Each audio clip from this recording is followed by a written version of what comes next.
peering behind some curtains going, yeah, you go, boy.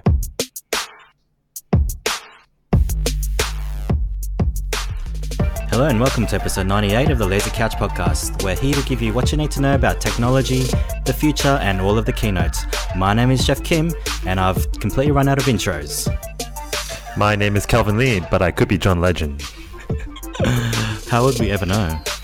I don't know. That's the thing. Hey, that's the scary bit. Yeah, am I talking to Kelvin or John or a robot? Who am I talking to right now? Yeah, who knows? Yes. Welcome to the Scary Future podcast. No, Wow, what a week. What a couple of weeks. I know. There's everyone just came on, had their big shows and big announcements and everything. But I think it's safe to say that Google blew everyone out. I would say so. I think we're going to go through the three big companies that had their annual big developer-thons, and I think it's going to be pretty clear who the winner is. We'll talk about all three of those, but also we're going to be changing the format a little bit, aren't we? Yeah, I mean, we're almost 100 episodes old now. I think it's time to shake things up a little bit, freshen things up. Yes. We've had a couple of attempts of reboots that have failed, but hopefully this one's going to go up. And I think we've got the right formula here. So let's get going. Yeah, let's kick it off. All right. So we're going to be using a lot of clips this episode. We're going to be following our friends at No Agenda podcast, who have been doing this for years and years. They're up to over 1,000 episodes. So, they're the consummate professionals, but hopefully we'll get there one day. But yeah, I think 2 weeks ago, there was a Facebook F8 event where Zuckerberg, fresh from his appearance at US Congress, answering all the questions, had his little spiel to the world. Anything catch your eye there? Yeah, one big thing, but I think you've got clips covering a lot more. I think I've got one particular angle around the crypto that I want to cover, but you kick off your clips. Sure. Zuckerberg, he came out. He talked a lot about how Facebook didn't act fast enough. Covering old ground from what he said at Congress. But with the Russian attacks, they had all the tools, but they just didn't really know how to use them properly or timely enough. He talked about how he's about to hire 20,000 people to fight fake news and content reviewers. I mean, how believable is that? Really, 20,000 is the size of most multinational companies. Well, yes, probably a lot bigger than that. How many employees would they have right now? Would they be doubling? I don't know. I think it's worth having. It would easily be doubling, actually. Sure.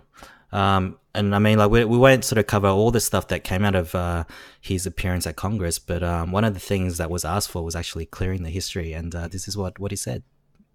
Now, I also want to share one new thing that we're working on with data privacy. It's a simple control where you can clear your browsing history, what you've clicked on, the websites you've visited, and so on. And we're going to call it Clear History.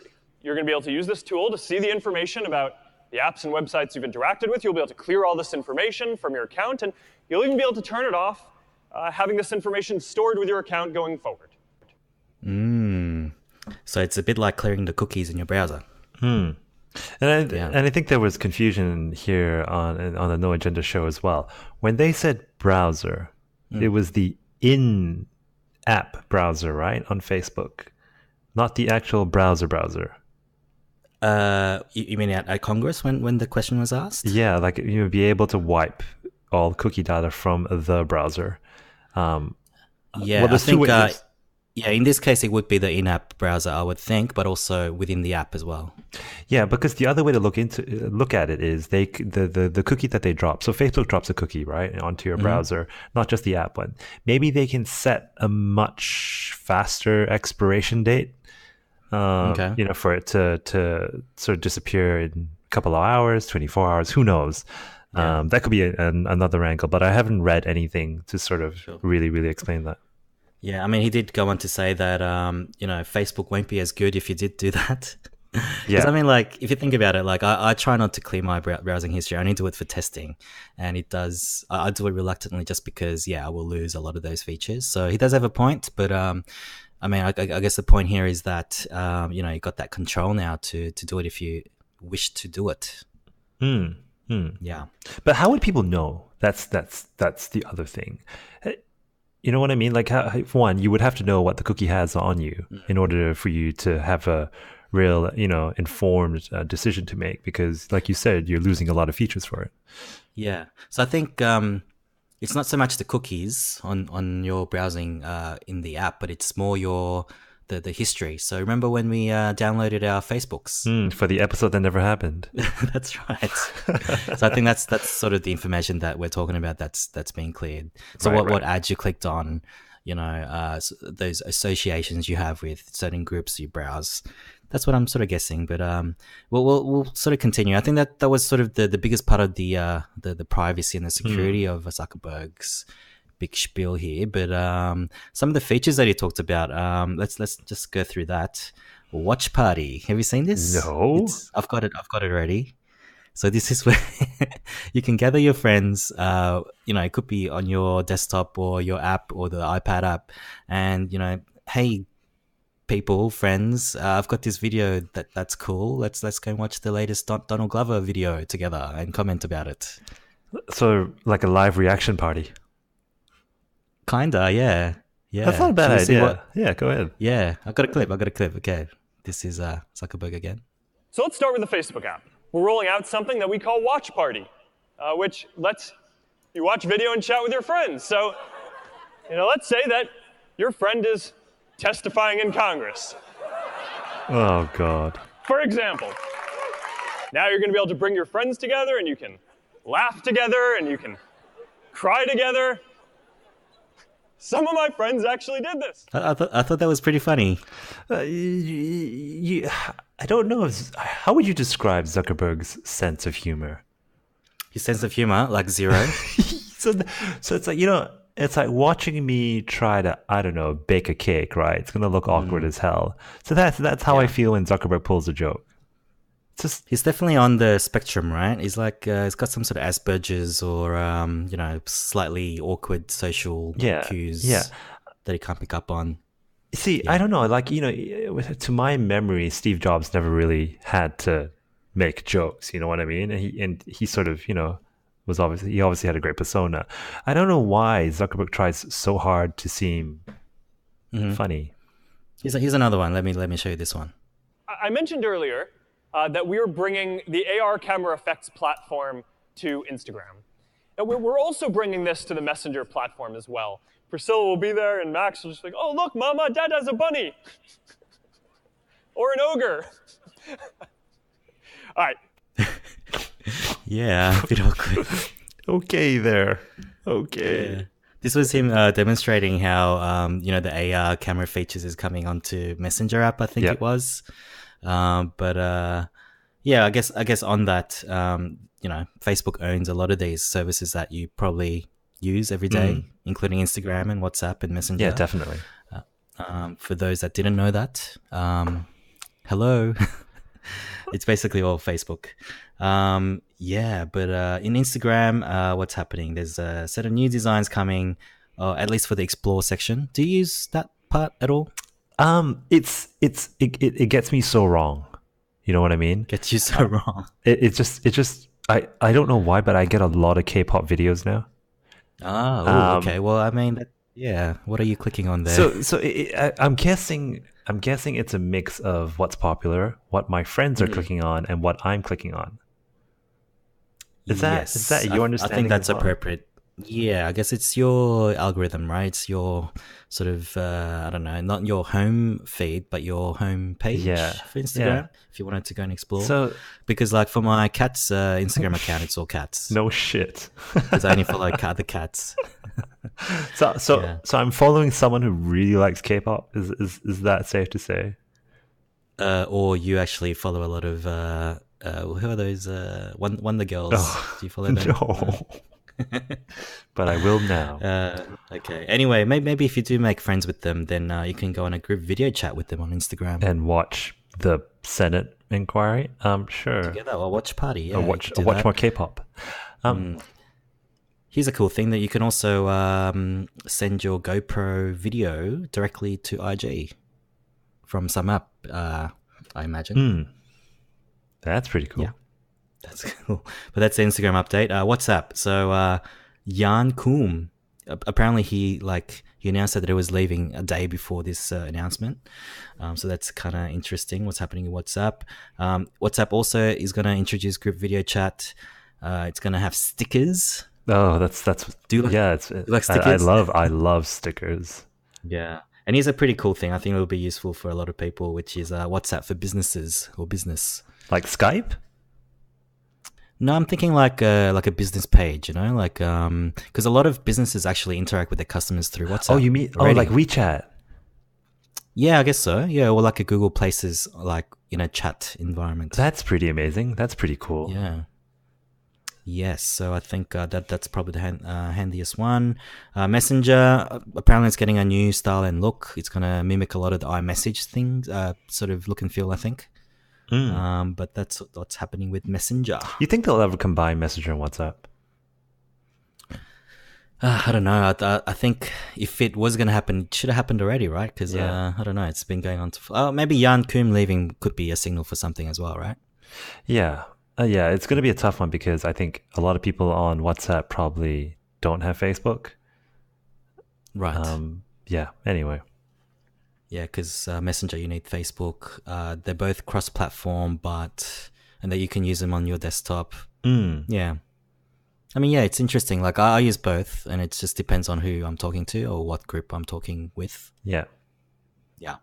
Do you want to talk about the dating app? No, yeah, definitely. It's a long time coming, I guess. Is it really good? I mean, it was like, I don't know if this was expected or not, but why is the first question I'm going to ask, but I could probably answer that as well. But like, why do you think they need a dating app?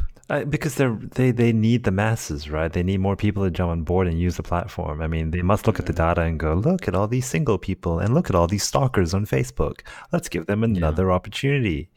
One theory I like is because these apps like I don't know, Tinder and Grindr, all of these apps, they actually use the Facebook Connect. You have to sign in with your Facebook. Yep. So Facebook already has this data. They have all the connections. They know about all the behaviors. So they just thought, hey, we got this cool stuff. Why don't we make a business out of it? Yeah, I think it's a no-brainer, right? But also one of the features is that if you're friends with someone, you can't see their dating profile. Unless they. So you can only date, someone you don't know on Facebook.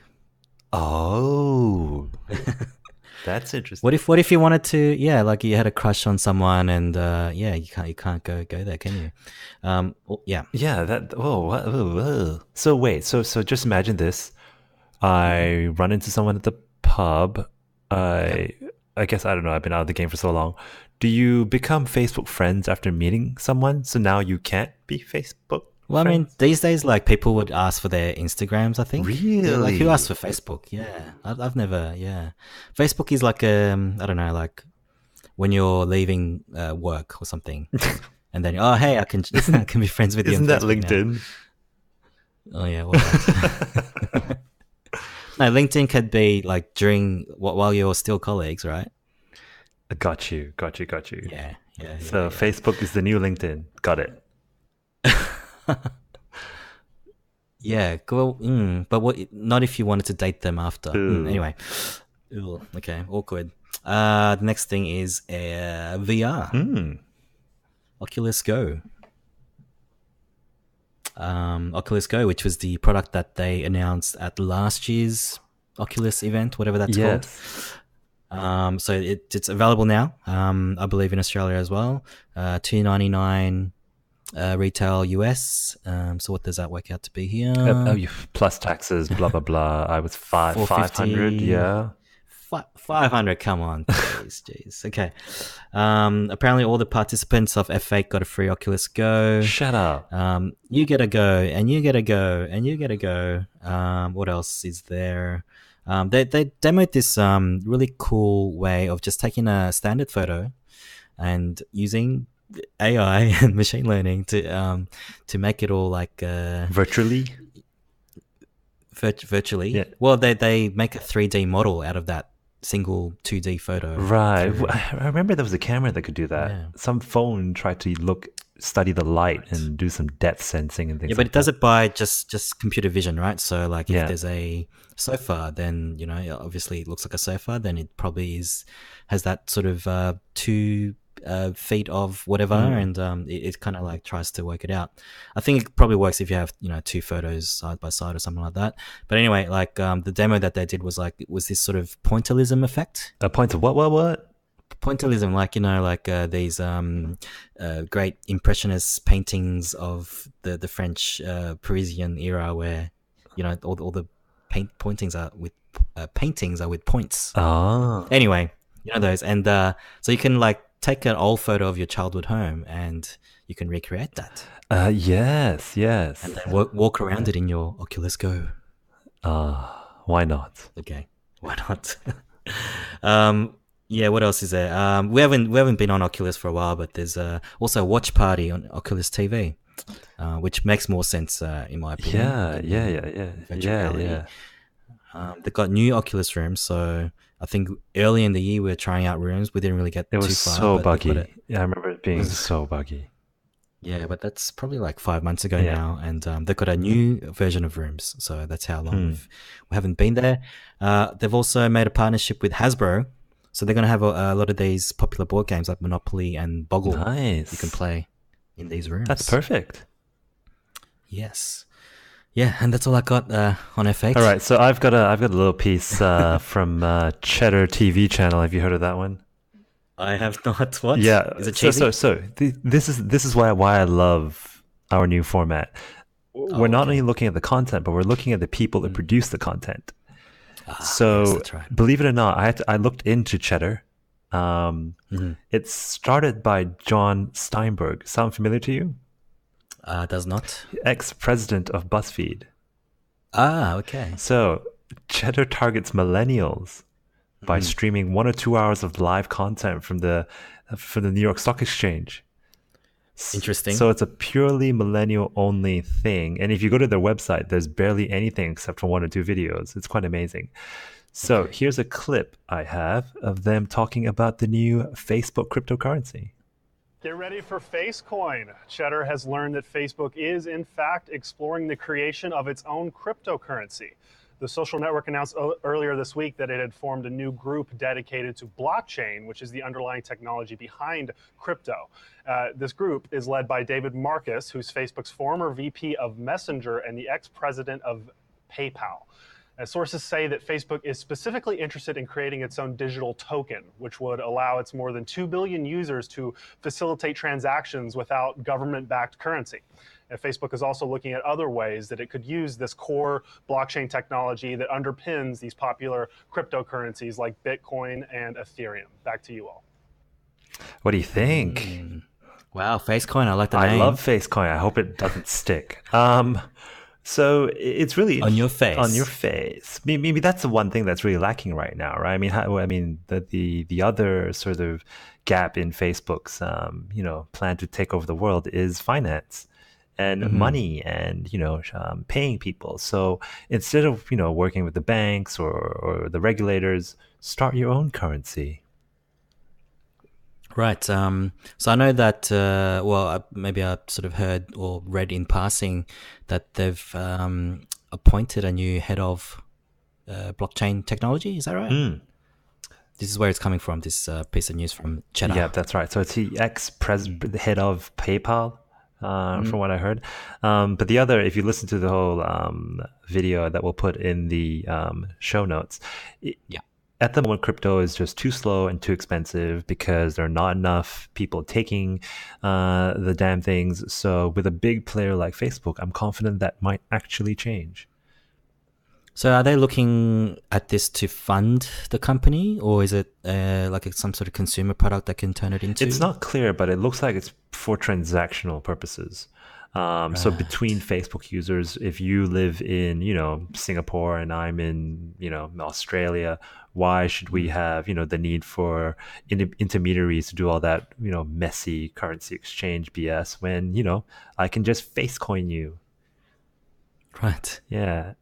Didn't they at some point, probably quite early in the life of Facebook, they did have like some sort of marketplace, or not a marketplace, but like some sort of economy, didn't they? Didn't they have Facebook? Maybe it was called Facebook Coins. Maybe, but I don't think it ever really stuck. And I think people are more and more used to the concept of Bitcoin and getting more used to it because it's practically on the news now with all the other financial reports that are coming out.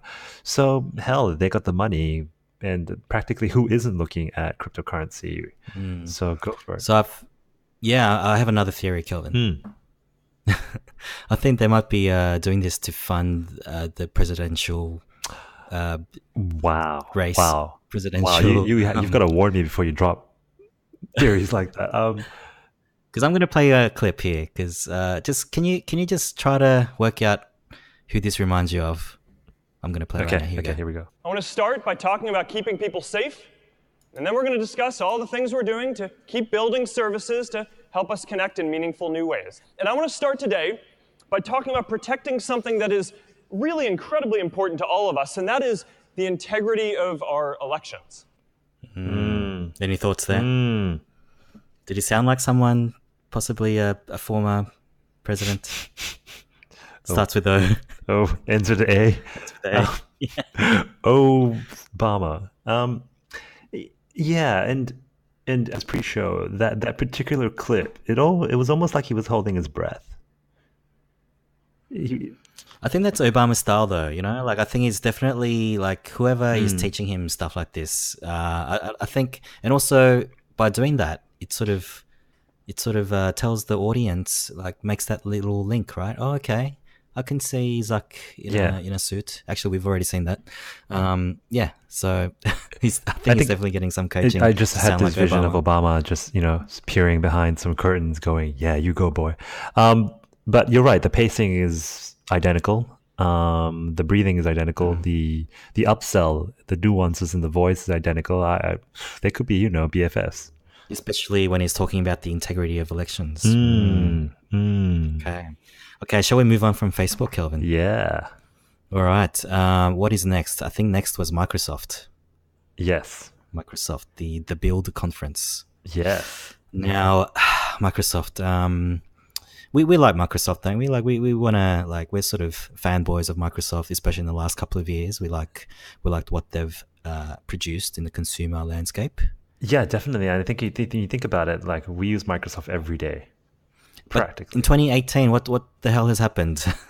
Has it gone like all Snorefest on us? I think they got comfortable. I think Windows 10 was a huge hit, and they're just taking the back seat a little bit. Right. So, I mean, Satya Nadella, he's a very different kind of CEO to all the other CEOs, I think. He's probably the most... I don't know. He sounds the most educated, right? And he looks great for his age. Number one, very well spoken. He talked a lot about ethical AI, Kelvin, because AI needs to be ethical. I love this line. He talked about AI is not about what computers can do, but what computers should do.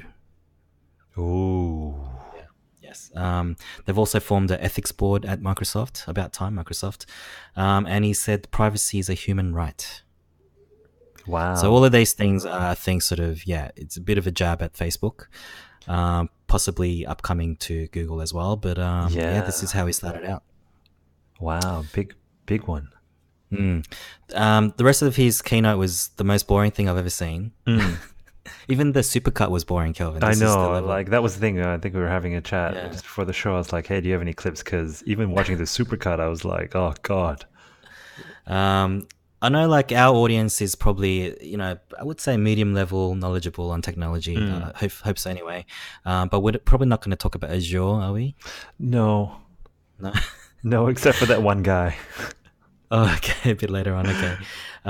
Something exciting I can share though is Cortana. Yes. And here's something Satya just said about that. And so we've been working with our friends across the lake at Amazon to really bring Alexa and Cortana together to benefit every user and every developer out there. Right. That's news, right? Cortexa? Are they going to combine into one? No. So this is something I've been like, I think chatting to various people that's in the chatbot business and businesses out there, that, basically bots will be talking with other bots. So did you see any of the demo? No, I didn't.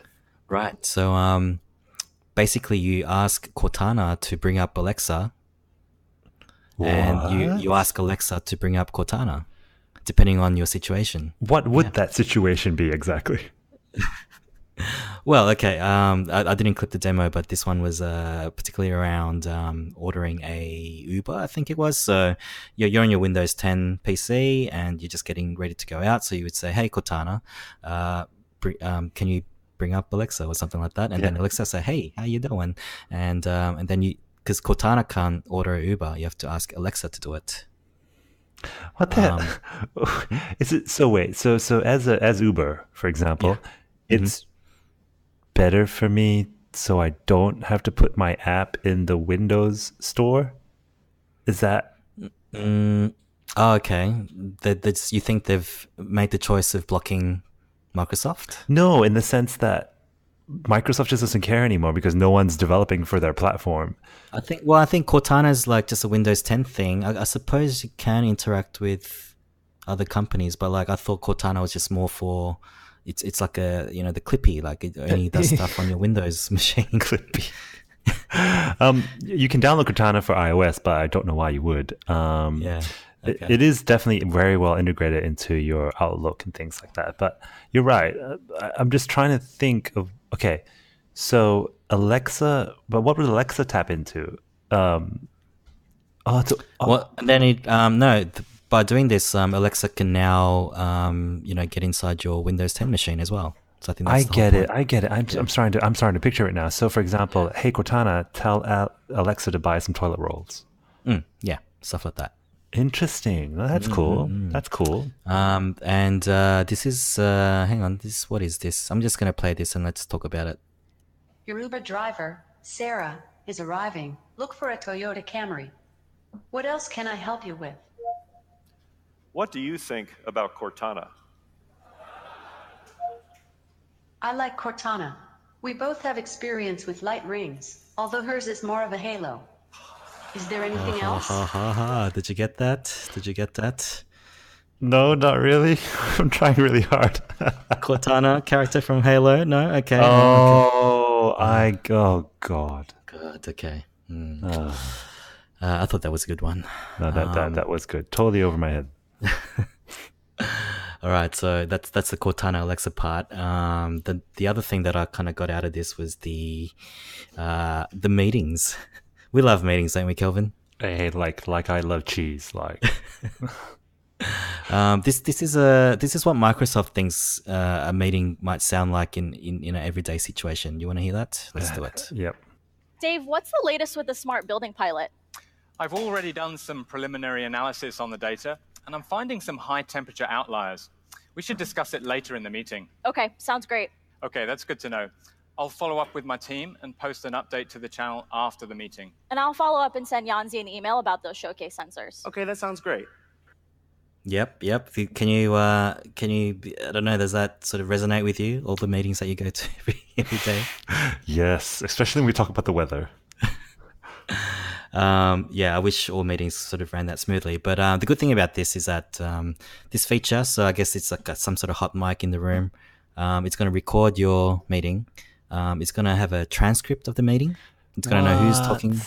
But also it's going to have a summary section where, if you say things like, yes, I'll follow up with the email, blah, blah, blah, it'll make an action item of who said it and what they're going to do. You know what's really funny? What's that?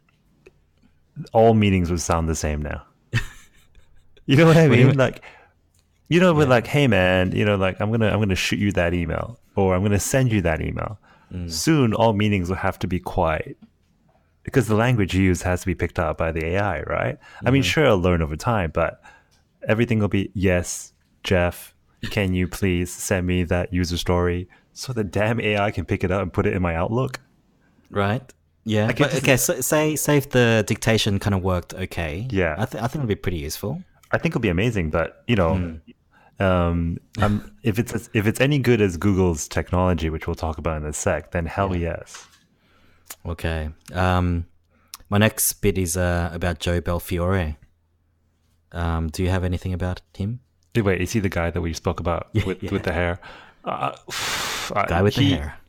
Guy with the hair. I mean, if the supercard started with him in day 2 because he was obviously the highlight of the build. He looks. How old do you think he is? How old do I think he is? Ooh, I'm gonna say early 40s, late 30s. Yeah, but how old is he? I don't know. I haven't looked it up, but I think the point I wanted to make was, why is he dressed like he's 21? Oh, right, okay. And he's not the top hat guy, is he? It's a different guy. Remember the guy who always wears a hat? Yeah. No, I don't. No. The top hat guy. I remember that guy. He wore Hawaiian shirts or something. But you know what I mean? He's almost trying a little too hard to sort of be millennial-esque, I feel. Sure. Yep. I feel like he listens to a lot of goth music, but also didn't come out of that that era with that crappy. I'm trying to think of. Is it Bowling for Soup? Is that a band? You're the music guy. Okay. You never sort of got out of that phase. Yeah. Anyway. Yeah. I do have a clip of him. Yeah, definitely. And this is actually a pretty cool feature in Windows 10 that he's going to talk about. And what starts to happen as I get going is more and more things will open up. Okay, the next insider build you get will take web content and put your recent web tabs right at your fingertips in Alt-Tab. So you get this automatic muscle memory feeling of switching back to the last thing, regardless of whether it's web or app. And yes, thank you. I can see some of you clapping for that. Woohoo! The 3 guys who use Microsoft Excel. I think that's a great. I mean, think about it. That half of the documents that we build have some sort of research or notes or something. So I think it makes a lot of sense. Yeah, and it is a game changer, and it's gonna probably save millions of dollars every day for big companies. Imagine like the time taken when you just Alt-Tab around to find that bloody tab that you were looking at, but it just happens because like a browser or like a Chrome browser, it's an app itself, right? So you can't. I mean, I think is there a way to Alt-Tab between the tabs in browser? I think there is, but like it's probably not intuitive. Yeah, not intuitive. So I think this is pretty good win. Pretty self-explanatory. Yeah. What else? What else have we got for Microsoft? HoloLens. We still don't really have a date for HoloLens coming out to the consumer market. They did talk about something called Microsoft Remote Assist, which is, I think we've seen it before, but like, I guess that the demo was like a real life situation, like you're in a factory or something like that, and the factory worker has a HoloLens on, and if they see a problem, they can actually talk to like a second level support person in the head office. So that was pretty cool. Nothing too groundbreaking there. There also Microsoft Layout, which was like bringing 3D designs onto the factory floor as well. So, something that used to take weeks and weeks to try to measure out and look at certain spec sheets and work out if something's going to fit there. You can just use HoloLens to just see it for yourself. Yeah, a lot of that is too sort of abstract. You know what I mean? Like HoloLens really needs to come into consumer hands quickly. Need to come out. Yeah, you're right. I think they're just wary of Magic Leap maybe. Because maybe Magic Leap's just waiting for HoloLens to come out, and then they'll just go, "Hey, that thing for children, you got Magic Leap here, which does so much more." Yeah, maybe. and then while they're doing the waiting game, Oculus just comes over and just steamrolls them. I still think Magic Leap's got the secret sauce there. I think they've got the whole David and Goliath thing going for them, but let's just see. Okay. That's all I got for Microsoft. Hey, I'm glad that's all you got. I think you did well there. Oh, there you go. All right. So at this point in time, we're getting to the last part of the show. But if you are listening to us for the first time, we are the Laser Couch podcast. We've been away for a little bit, but then we're gonna make a comeback. What are we thinking? Every couple of weeks, Kelvin? Yeah. I think we'll aim for once a month, and the reinvention took a while, but I think it's well worth it. Sure, yeah. So if you haven't subscribed, please go and do that. And writing a comment on our the iTunes. I've totally forgotten how that works, but if you write a comment to us, that helps us a lot too. Yeah. All right. So the Google part. Yeah, I think the one we're most excited about. The main course. Yeah, I don't think anything has gotten more coverage. I mean, when you compare yourself to the F8 Facebook event or the MS Build, I think Google just blew it out of the water. Yeah. So where should we start here? Gmail. How about Gmail? Yeah, I love Gmail. Now, have you noticed some of the new features in Gmail? I haven't yet, personally. I'll talk about that in a sec, but I actually stopped using Gmail. I've been using an email client, but I'll go through that in a sec. Oh, okay. Like with a clip? No, I think. Do you have a clip on Gmail? I do. Yeah, this is the Smart Compose feature. Here we go. We are bringing another feature to Gmail. We call it Smart Compose. So as the name suggests, we use machine learning to start suggesting phrases for you as you type. All you need to do is to hit tab and keep auto completing. Okay, so it's a little bit harder to get what this is about without the visuals, but I think we've all seen the smart replies that you can quickly do in Gmail. But this is a whole nother level where you can actually auto-complete whole sentences. Yeah. A couple of things I think jumped out for me when I was watching the keynote. It is desktop-centric, so you have to actually click tab to accept the suggestion. So it is about desktop, and I think a lot of email users are still very heavy desktop users. The other thing is I think they're losing people to email clients, like I've been testing out in the last couple of weeks. So on desktop, I use something called EM client. It's a super smart sort of email client, similar to Outlook, but it allows you to do so much more. The way it groups emails, the way it tells you about each person who emails you and the history you have with that person, the list of features that just go on, and it's free as well. It's open source. On my phone, I'm using Astro, who's got an AI built in, and basically you can tell which emails or which newsletters I haven't read in a while, and it will unsubscribe it for me if I say yes, or it will put important people into a VIP list that gets pushed up to the top. So a lot of these companies have these really cool ideas, but I think Gmail sees, obviously they can see which clients are pulling their emails, and it's not inbox, it's not gmail.com, so they have to step up, and I think this is going to help them. So you think they're just sort of nitpicking or cherry picking all the good features of other apps, since they're using their services anyway? They probably got all the data, right? What's useful, what's not. You know what? Yeah, they've got more computational power than anyone, right? So to do the auto prediction is probably not something a small startup can pull off. But the other thing I think they have to worry about is the bubble.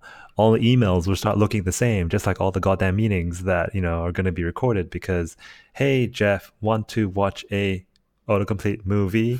You know what I mean? Like it's going to really sort of kill creativity a little bit if they're not careful.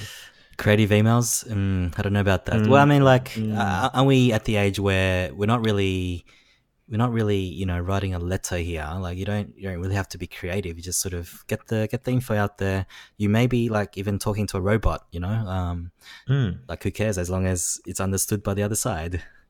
No, totally. But I'm more thinking of the colloquialism, the cultural differences and nuances. All that will be lost. It'll just be basic American, possibly West Coast English with a lot of uptalk. Okay. Yeah, totally. I hope that the AI can sort of take those things into consideration, which we know they can. Yeah. Well, speaking of West Coast uptalk, it's probably a good time to introduce our star of the keynote last week. The heavy hitters. The heavy hitters. So basically they did a demo which kind of blew people's minds, and then people just kind of thought, oh, that's a bit creepy. So what are we talking about? We're talking about the conversational, well, basically a robot picking up the phone and calling your hairdresser and making a booking with the hairdresser. Yeah. Do you have a clip for that? Because I actually didn't clip it.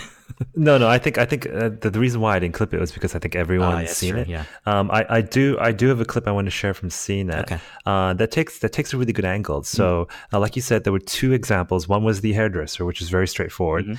The other one was the restaurant one, where the restaurant owner or person who picked up the phone couldn't really speak English. Not well. And it's not well, and they still managed to circumvent their way around it.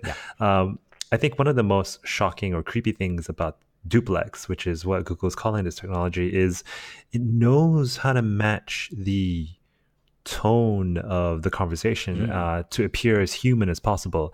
And I'm just going to play a really quick video from CNET. Her name is Senior Editor Bridget Carey, who talks about the ethics of not knowing whether this is a robot or not. Okay. Once again, Google can keep up with the complex questions. It sounds super smooth with realistic mannerisms, like, oh, I gotcha. And there's nothing to indicate you're talking to something that is not alive. And that's a problem. If technology is at the point where we cannot tell what is a real person and what is a robot, then we need to start talking about the ethics here. Should you have the right to know when you're talking to a robot? Does Google have a responsibility to disclose when its artificial intelligence is posing as a human? We are living in an age of disinformation. Right now, people can't tell the difference between made-up garbage on the internet and real news. Photos are manipulated to play off of our emotions and fool us on social media. And now you can't even trust your own ears? Google is showing us how easy it is for dialogue to be spoofed. What can we believe anymore? I should note, Google has said that when the Duplex bot launches, it will likely tell the person on the other end that it is a digital assistant.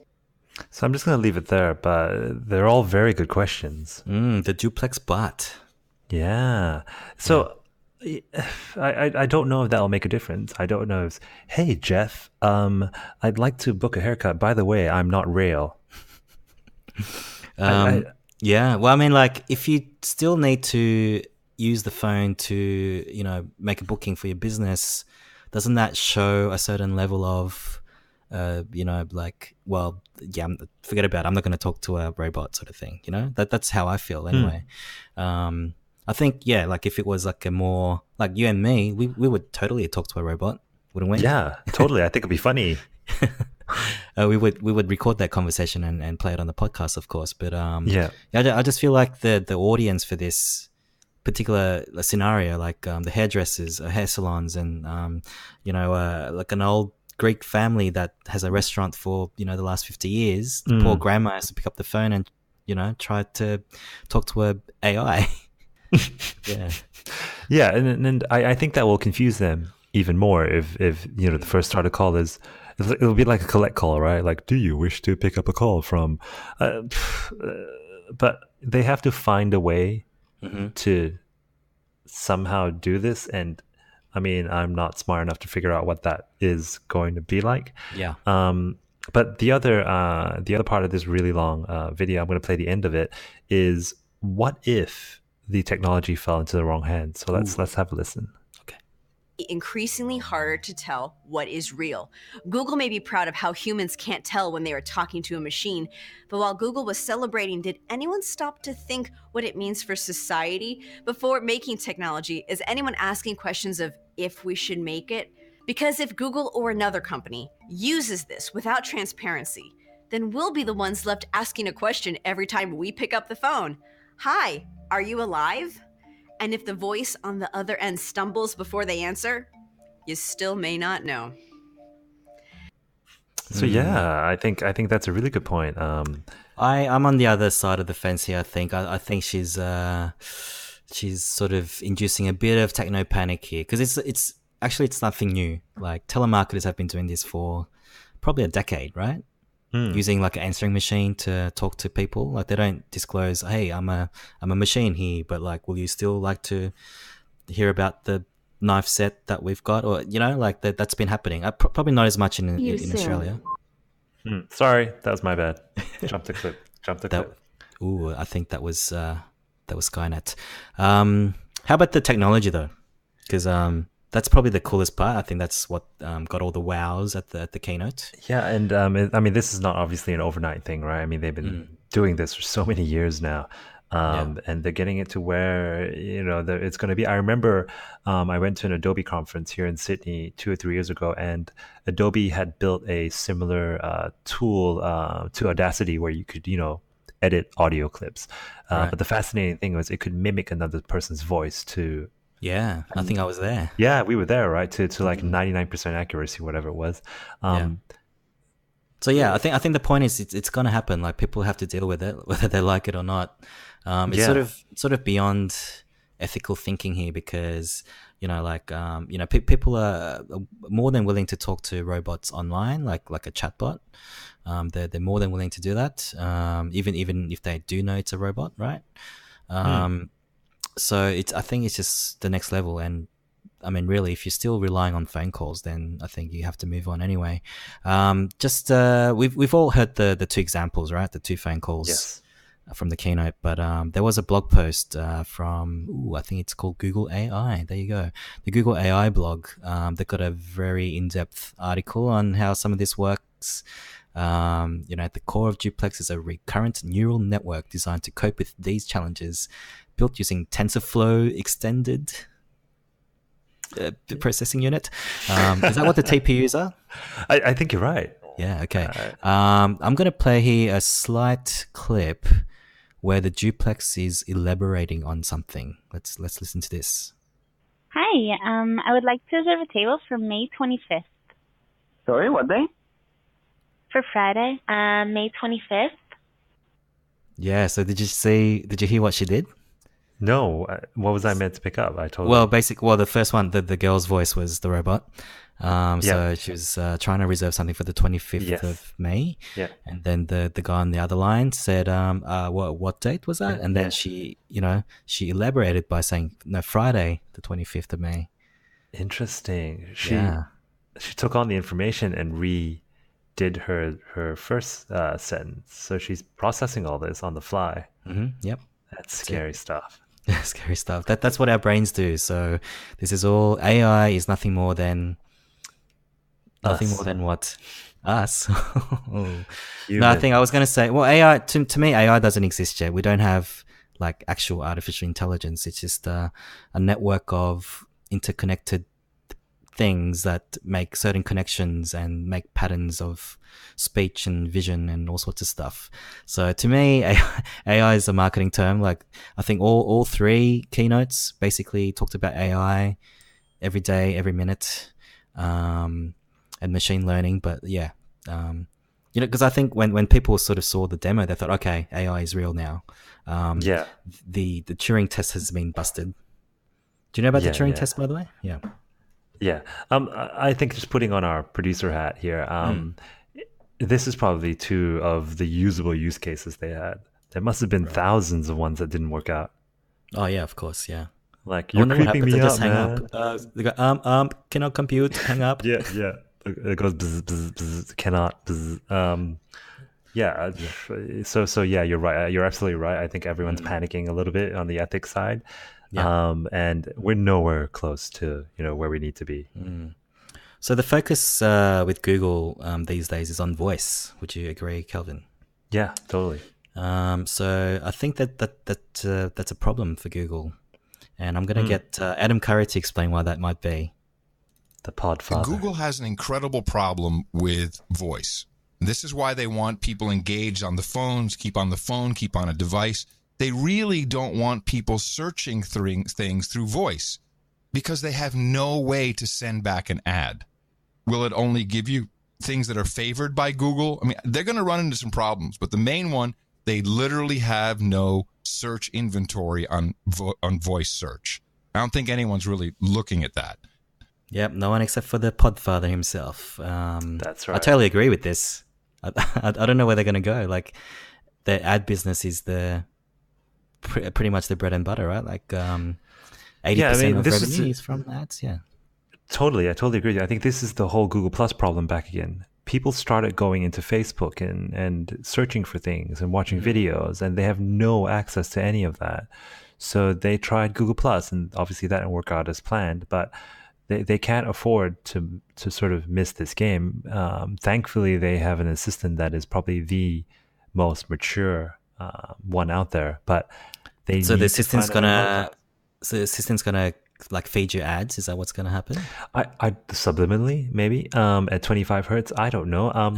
It, they've got to find a way of working with the likes of Amazon. They have to find a way with buying maybe some e-commerce stores to try and pick up if I'm if every time, for example, right, I go to my mom's house, that's where I take my daughter for grandma daycare, and my mother uses it to play music. I mean, they could easily say, hey, would you like to buy this album, or would you like to buy some tickets to a concert that's coming up. They can't do it. Yeah, I really don't know, because on a visual search, if you search on your phone or the desktop or wherever, you get to see what is an ad, what's not. I don't see how you can do that with voice, like in a seamless sort of way or a useful way, because unless it'll read out a couple of results, and the first one is always an ad. I wouldn't be comfortable with that at all. You're right. They have to find a way around it, and it's not going to be elegant. And they know this, right? But it's such a big problem for them.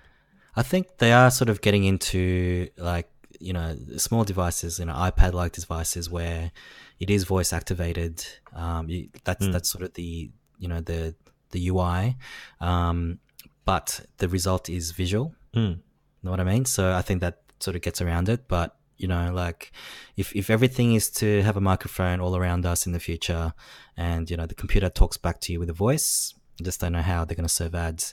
But yeah, that's a very good pickup by Adam Curry, and this is why I listened to that guy, the Podfather. Yeah, it's a good segue to a little clip I have around another problem with voice. So Okay. I'm just going to play that now. Yeah. One of the smaller but really cool features that I think is overlooked today at Google I/O is what they're calling Pretty Please, which will teach kids to say pretty please, thank you, give them some manners instead of demanding things from their virtual assistant. Make me a damn sandwich. There's no need for that. Pretty please. I know it might seem silly, but you gotta think about it. A lot of these kids, they grow up interacting with smartphones, with tablets, with smart home devices, so that might translate over into the real world when they don't deal with people the best proper way. Overall though, really freaking impressive stuff from Google today. Super excited for the Pixel. I'm just going to stop it there. That was Jonathan Morris, self-made YouTube star. He's got a point. You know what I mean? My nephew is about 14, 15 months old, and he can say Google. Yep. It's scary as hell. Because every day, he sees people interacting with the, Google Assistant. So they have a certain responsibility here, and Pretty Please may seem small, but it's a step in the right direction. Yeah, and also I think the other thing to that was the hot mic, right? So, at the moment you have to say, hey, trigger word to bring up the assistant, and then you say something, and then it'll respond back. But then you have to say, hey, trigger word again to respond again. So you can, I think might not be right now, but in the future, you can turn the setting on where it's the mic is on for it's actually listening out for the second or the additional command after the first one. Yep. Yeah, for 8 seconds or something like that. Because I think someone like your nephew who's 15 months old, already a tech head, would really appreciate that. Yeah, I mean, it's nuts. Who knows what else they're going to get their heads into, and it's pretty crazy. I did watch a video earlier today actually where this guy, I don't know how real it is, but he did an experiment where he turned all the browsers off on his PC, and he just started talking about a particular subject, and then he went back online and went to a bunch of news sites, and lo and behold, the ads for that thing that he was talking about was on there. So I don't know how much of that was set up or not, but it was fairly conclusive. Yeah, a part of me really wants to believe that. Yeah, because I can see it happening. It's way too easy, but to do it at that speed is what I'm skeptical about. Right. So let's just say my phone's listening to us right now. It would have to process the topic, attach me to some sort of network of ads, and then fire it via retargeting. Oh, wow. I mean, who knows? I mean, if Google could create a damn robot that can talk like a human being, why am I, even on this? I mean, like what I hate about Google Ads is, after I buy the damn thing, I get the ad for that damn thing for the next 3 months. Yeah, that is an industry problem. That's my pet hate. That is a huge industry problem. Yeah. Should we talk about Android P? Yes. Yeah. Do you have any clips for it? I have a couple, I believe. Okay. Let's just go through some of the features. Yeah.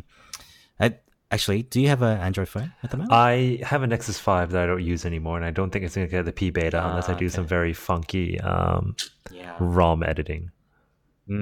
So they've got adaptive battery and adaptive brightness, which is kind of like the usual, I guess. Yeah, using AI to know when you use the phone or not. This one I thought was quite clever though.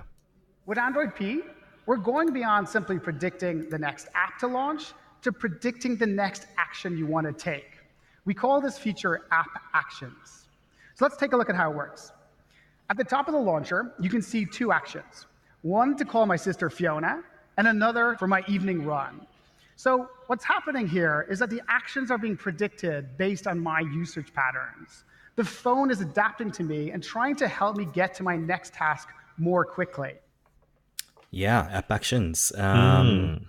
So maybe a little bit hard to sort of work out just without visuals, but so yeah, I think you do recognize the apps that it'll recommend you to use at the top of the launcher, but now you can sort of deep link into action for that app. So example in this case was call his sister or go for a run in Strava. You see, I think this poses the same problem as to your ad problem, right? You've done something and your behavior might change, but the AI just isn't smart enough to keep up.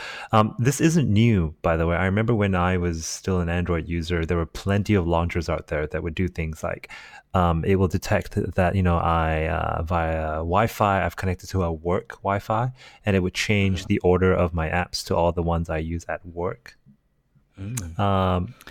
So this is beyond just showing you what app to use. It's like what action to use within that app. Yeah, that's the next. Yeah, step, definitely. Yeah. I can definitely see some uses for this, but it's going to be such a hit and miss, right? I mean, every day, our days at work every day, or even our free time is so different day to day. It's going to have a tough time, this AI. Okay, so not so impressed with that actions, Kelvin. But what about this one? I think this is going to blow your mind. Lens can now recognize and understand words. But now, with smart text selection, you can now connect the words you see with the answers and actions you need. So you can do things like copy and paste from the real world directly into your phone. What? So you got your camera or the Google Lens app, which is built into certain Android P phones coming out. But imagine, okay, if you're an iPhone user, imagine you're pointing your camera app at a bunch of words, some document or letter that you've received, and you can actually copy and paste like from the camera app, and then paste it to like an email that you want to send. Oh, is that crazy? That is. I saw this demo. And it's pretty crazy. Like newspaper cuttings, magazines. Who knows? Oh, plagiarism is going to have a field day. But it's very impressive. Yeah. So I didn't look into too much of the Android P features, but those are the two things that I sort of liked. Not that I'll ever get an Android P phone. Yeah, but if you do, though, your choice is now pretty big. So the other impressive thing that, the biggest problem with Android at the moment is when an update comes up. By the time your manufacturer and your telco get together to put together the update, you're a year behind.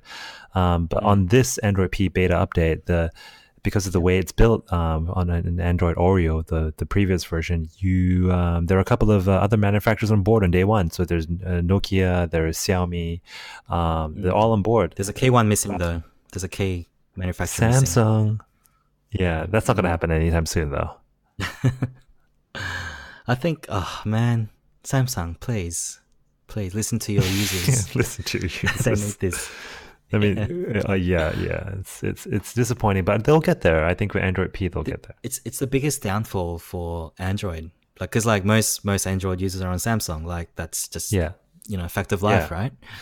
And the fact that Google can't control that experience is just, I don't know, laughable.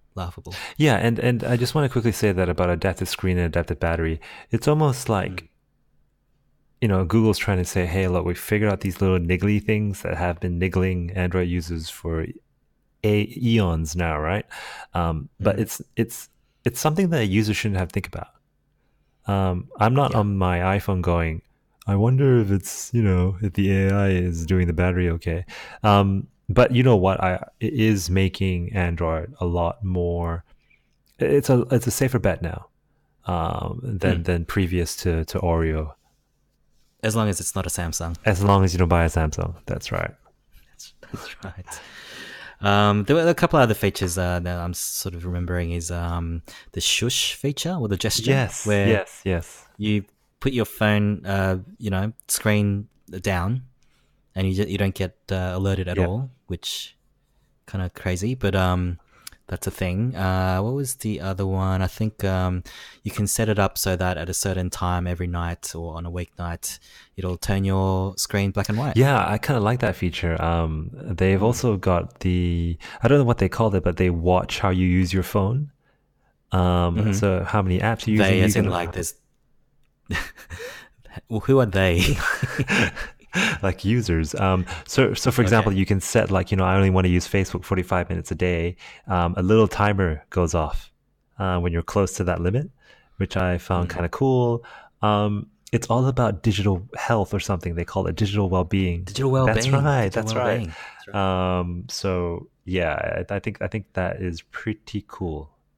Like you can see a dashboard of your usage of certain apps, how many hours a day. Yeah. Didn't you jump on an app that did that at one point?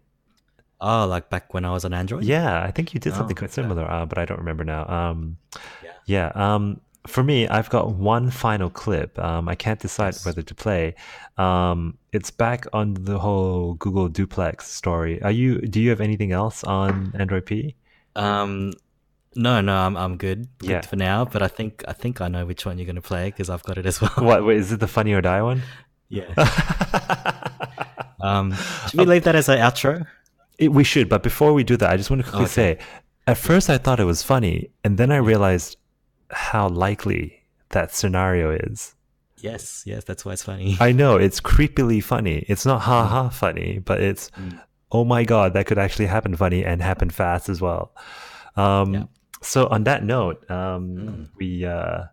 it's been an hour and 4 minutes of total reinvention of this podcast. If you want to know what we did sound like, you can definitely come to the website at thelazycouch.com and listen to all other 97 episodes of fun. You can catch us on Instagram or Facebook just by searching for The Lazy Couch. We're also on Twitter at The Lazy Couch Podcast. You can email us if you're old school like that, thelazycouchpodcast@gmail.com, and we won't actually reply to you. We'll let the AI do that. On that note, Kelv out. Geoff out. Hello? Hi, I'm calling on behalf of your daughter Lindsay to say hello. Oh, that's so nice. Hang on, let me get her father on the phone too. Harold! Lindsay's Google Assistant is calling. Hello? Hi, Harold. I was just telling Denise that Lindsay wanted to say hello.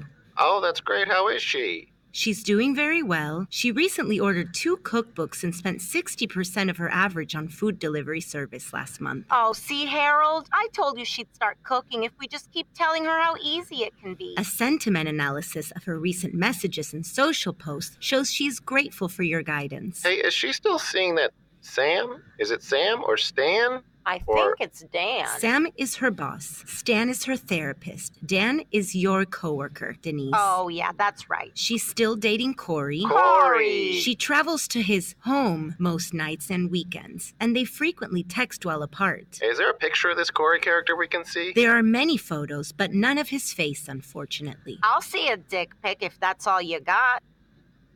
Lindsay has been watching Westworld with your HBO Go password. Have you seen it? Is that the one with the robots? Yes. Oh, yeah. I don't like any of that sci-fi stuff. It's so crazy. It's like, how could any of this possibly happen, you know? LOL. I know. So true. Oh, you know who I ran into the other day? Lindsay's high school friend's mom. The one with the funny haircut and the weird raspy voice. What was her name again? Does she still talk to her? Jennifer Larkin. They're Facebook friends. Jennifer is a paralegal now. It seems kind of like she recently broke up with her boyfriend, but is happier now. Oh, that's nice. Lindsay could use some extra cash to go to a concert this weekend with her friends. Hey, when's the last time Lindsay's been to the dentist? 2014. Yeah, no dice on the cash. Okay, it was great catching up with you. Here's a recording from Lindsay. Hi, Mom and Dad. I love you. Thank you so much for the money. Okay, bye now. Nice try, Lindsay. Okay, bye now. Bye, Lindsay. Love you.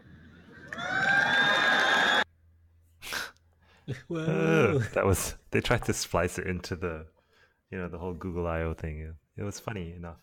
I liked it. I love that, man. Like it's so real.